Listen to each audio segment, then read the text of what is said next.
Io non ho voluto mai dare peso perché credo che non sia in questo momento all'ordine del giorno la scelta del candidato alla presidenza della regione.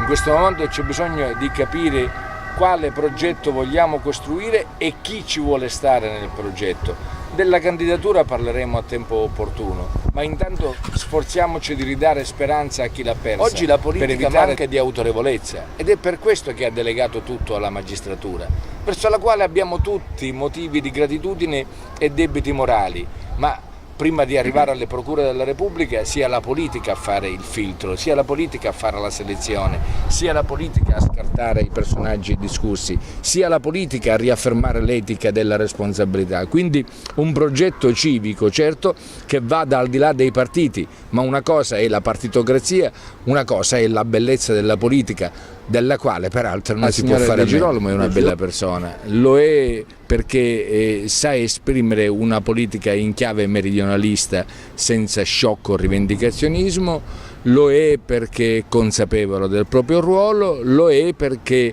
è insofferente alle nomenclature dei partiti. In un certo senso c'è tanta affinità fra lei e me e io non posso che essere onorato di questo.